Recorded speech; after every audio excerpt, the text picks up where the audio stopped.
Thank you, Madam Chair. We've heard a lot about future plans for investment in renewable energy today. Ms. Watkins, Shell's 2020 annual report called for between $19 and $22 billion in near-term spending. I'm representing that with this container of M&Ms. Each M&M represents about $50 million in spending. Ms. Watkins, how much has Shell said it will spend in the near term on oil, gas, and chemical operations? I think you just said we're going to be spending between $18 and $20 billion this year. That's near term on total spending. How much on oil, gas, and chemical operations? We're going to be spending. Well, according to your annual report, you said you're going to spend $16 to $17 billion for oil, gas, and chemical, with another $3 billion for marketing. How much is Shell spending to spend on renewable energy? This year we'll be spending between $2 and $3 billion. $2 and $3 billion on renewables and energy solutions.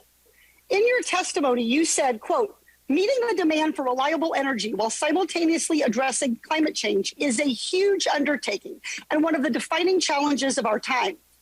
Shell has made these promises before. Shell pledged to spend $6 billion between 2017 and 2020 on renewable energy. How much of that did Shell actually spend?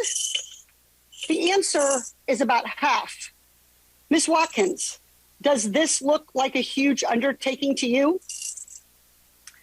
Congresswoman, what I can tell you is that there needs to be both a demand and a supply of clean energy, which is why we're working very closely with our customers so that that demand increases over time and we are Ms. ready Watkins, to supply. To me, this does not look like an adequate response to one of the defining challenges of our time.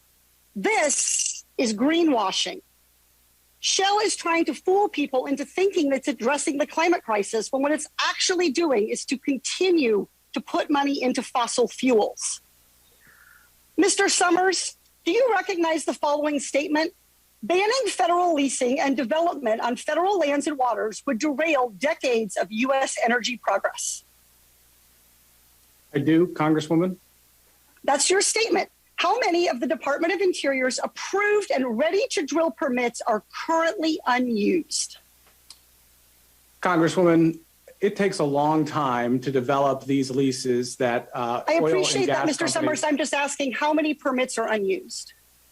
Congresswoman, I think there's a fundamental misunderstanding as to how these Reclaiming my time, Mr. Summers, there are 7,700 permits unused. How many acres of public land are already leased by fossil fuel companies and not even used yet, just available for drilling whenever you decide? Congresswoman, again, I think you have a fundamental misunderstanding as to how this process works and the time and resources. Reclaiming my time. The answer is 13.9 million acres. To visualize how much land that is, if each grain of rice were 1 acre, that would be 479 pounds of rice. The American Petroleum Institute even opposed pausing more leasing on our lands. They even sued to stop it because apparently this acreage wasn't enough. Mr. Wirth, you serve on the American Petroleum Institute's executive committee. Do you support a pause on new oil and gas leases on federal land? Congresswoman, access to resource in this country is essential to ensure the energy security of our country and reclaiming my time. Mr. Lawler, do you support a pause?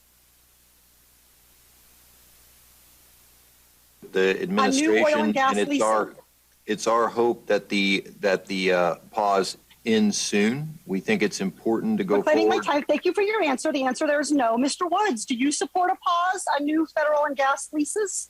No. Ms. Watkins, do you support a pause on new federal and gas leases?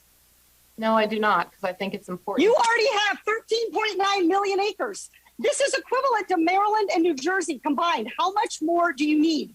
How much more acreage? You have 2 of our 50 states at a price that makes the Louisiana Purchase look like a ripoff, and you're not even using it. What more do you need? Iowa, Colorado, Virginia? Our public land belongs to the American people, not to big oil. When you lobby and you sue so that you could take more of our public land, You're saying too much is never enough. The American people are tired of this charade. I yield back.